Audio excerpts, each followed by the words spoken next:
Okay, leo tutakwenda kuedit picha hii hapa kutoka ile tuliofanya ile siku. Leo tutatengeneza tena hii, tutafata procedure zile zile.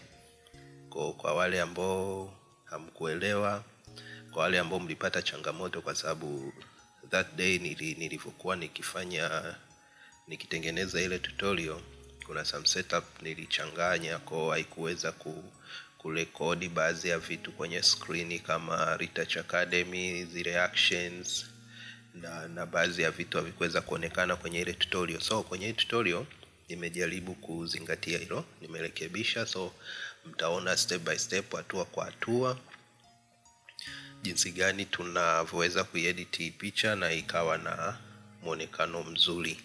So kwa kwanza, kwa sababu tulisha import picha yetu hapa,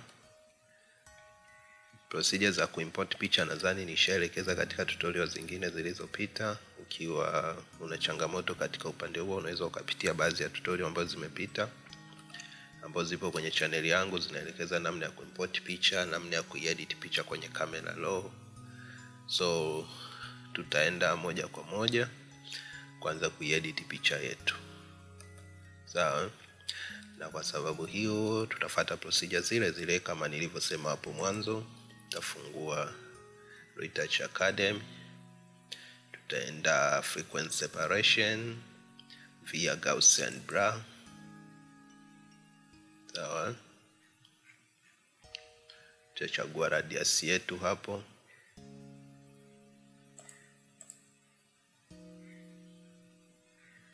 Okay. Baada ya kuchagua radius yetu hapo, tutaenda duplicate. Napendelea kufanya hivi, kuduplicate layer hii, lower layer hii ya raw frequency. Napenda kuiduplicate, endapo kama nitakuwa nimefanya mistake somewhere, naweza delete, duplicate upya kuliko kuanza procedure mwanzo tena. Na kushauri pia ufanye hivyo. Sawa? Kwa tutaenda hapo, tutachagua mixer brush. Setup zetu ndo kama hapa juu, unaweza ukaona zilivyo. Kwa tutaenda kwanza kuedit picha yetu.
Okay, kama hapo mnavyoona tumemaliza kutumia mixer brush kwenye low frequency layer ku smooth zile colors na kufanya ziingiliane vizuri. Kama hapa mnavyoona, mnaweza kuona picha yetu imependeza. Ngoja nikuonyeshe before and after. Hii ni before na hii ni after. So unaweza kuona tofauti hapo. Sasa kitu tunachoenda kufanya kingine, tunaenda kufanya editing katika high frequency layer ambayo ni layer inayobeba texture za skin. Vitu vyote ambavyo vinaendana na texture ya ngozi viko kwenye layer ya high frequency. Kwa hiyo tunaenda hapa kufanya editing katika layer hii, na katika layer hii nitaenda kutumia hii Clone Stamp tool. Hizi tools zote nimeelekeza katika tutorial ambayo ni ya jinsi ya kutumia Adobe Photoshop kuedit picha. Tutorial ya kwanza kabisa, ukifungua tu hapo kwenye channel, ni tutorial ambayo iko pale juu kama intro. Ile tutorial inaelezea hizi tools zote, jinsi gani ya kuzitumia na namna gani zinafanya kazi. So tutaenda kutumia Clone Stamp tool katika kuondoa hizi pimples na kuondoa vile vitu ambavyo hatuvihitaji katika picha yetu, katika ngozi ya dada huyu. Sawa? Kwa unachokifanya, una sample sehemu ambayo ina muonekano mzuri wa ngozi, then unakuja unapitisha brush katika ile sehemu ambayo unataka kuondoa pimple au kitu kingine chochote unachotaka kukiondoa. Unaona? Kwa hiyo ngoja nifanye chap ili nirudi niweze kuelekeza na vitu vingine vinavyofuatia.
Okay, hapo tumemaliza kufanya kazi katika high frequency layer ambayo ni layer ya texture.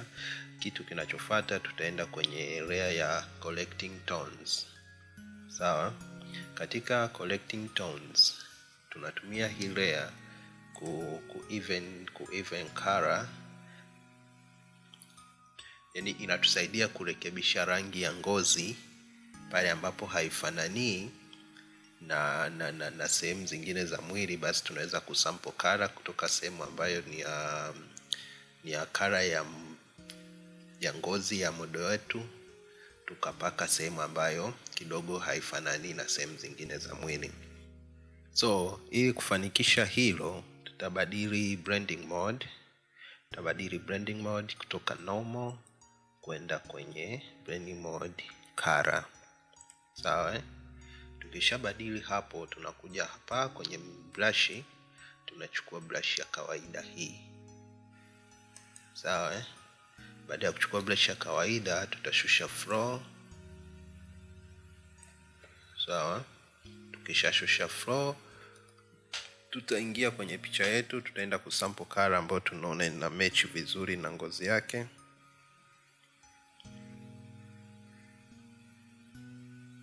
Sawa? Baada ya hapo, tutapaka yale maeneo ambayo tunaona kidogo rangi haijakaa sawa. Kwa hivi ndio unaweza ukaitumia layer ya collecting tones.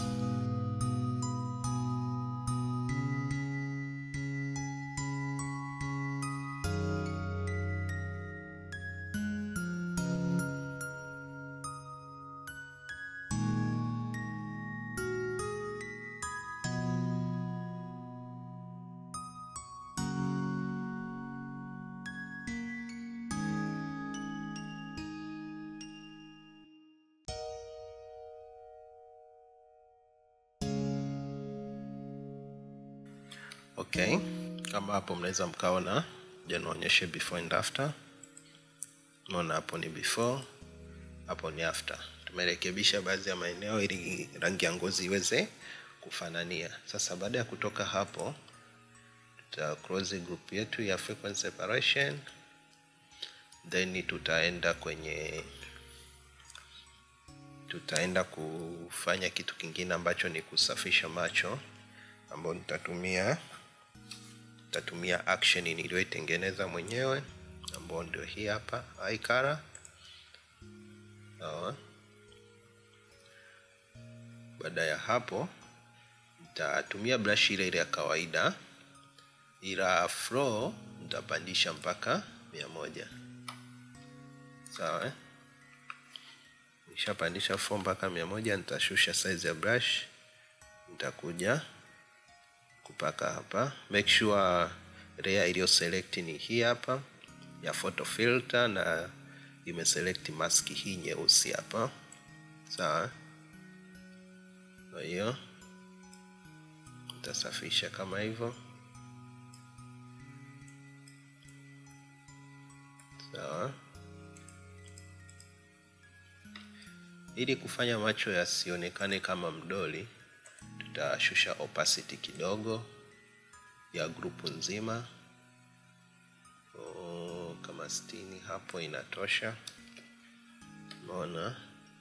Kwa hiyo ni before, hii ni after. Sawa? Kwa before and after. Umeona hapo tofauti yake. Sasa kinachofuata baada ya kusafisha macho, sasa naomba tukafanye dodge and burn kama ambavyo nimekuwa nikielekeza. Dodge and burn inatumika ku emphasize zile highlights and shadow, kuzifanya zionekane vizuri, na pia kukusaidia wewe kufanya picha yako iwe na contrast nzuri. So tutatumia dodge and burn ya curve kutoka kwenye Retouch Academy plugin. Sawa?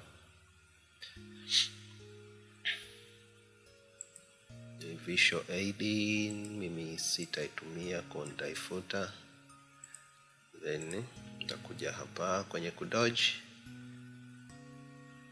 Kwanza tuchukue brush ya kawaida, tutashusha flow.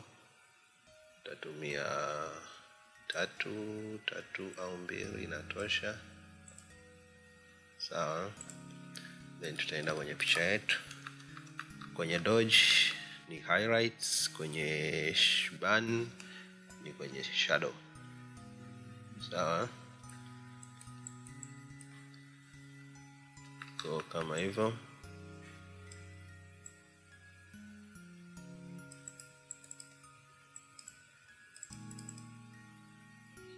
Hiki ninachofanya, hii ni global dodge and burn.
kama mnavyoona, hiyo ni dodge and burn.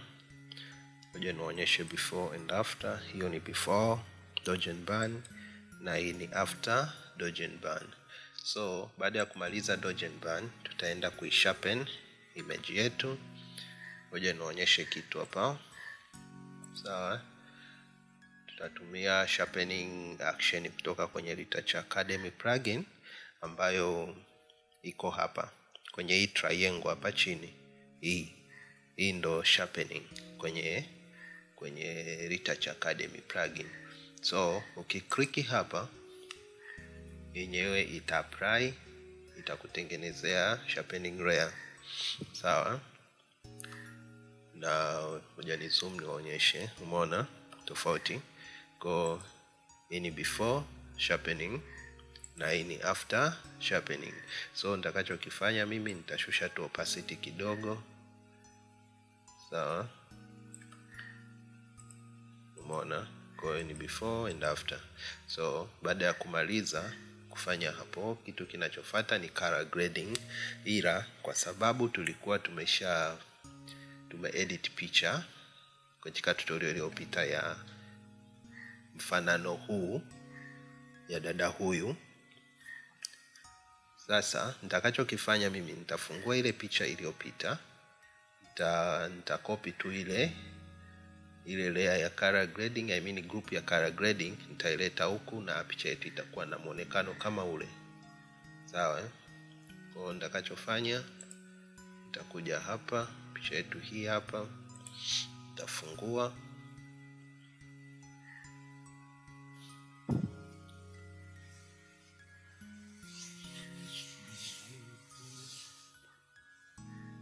Sawa, hapo imeshafunguka. Kwa nitakachokifanya mimi, group ya color ndo hii hapa. Ni hapa. Kwa ukitaka kujua jinsi gani nimefanya color, angalia tutorial iliyopita, utaona. Kwa nitacopy hii, nitaileta hapa. Sawa. Na picha yetu itakuwa imekamilika. Unaona? Kwa nitakachofanya sasa, nitaenda tu kwa adjust vitu vichache. Mfano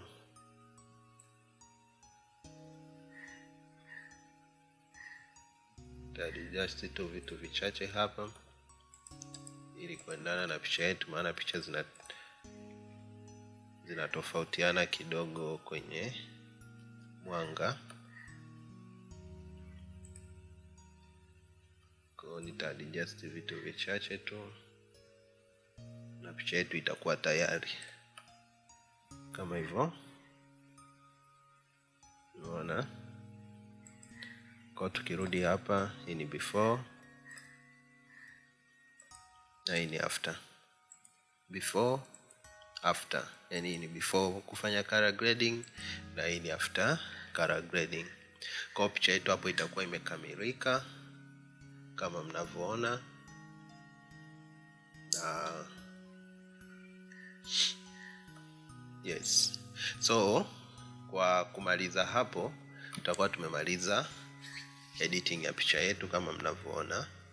Na kwa wale ambao wanahitaji hizi picha kwa ajili ya kufanyia mazoezi, nitaweka linki katika description. Na pia kwa watu ambao wanahitaji plugin ya Retouch Academy, jinsi ya kuinstall, nitawekea linki ya kupata plugin ya Retouch Academy, lakini pia jinsi ya kuinstall katika Photoshop za mwaka tofauti. Kuna tutorial ambazo nimeziweka katika channel yangu, unaweza ukaangalia namna gani unaweza ukainstall Retouch Academy. Okay guys, tutaishia hapo kwa leo. Naomba muendelee kunifuatilia, msisite kusubscribe, kushare na marafiki na watu mbalimbali, kulike na kuacha comment. Itakuwa ni jambo la msingi ili channel yetu iweze kukua na kuwafikia watu wengi zaidi. Niseme asante. Have a nice day.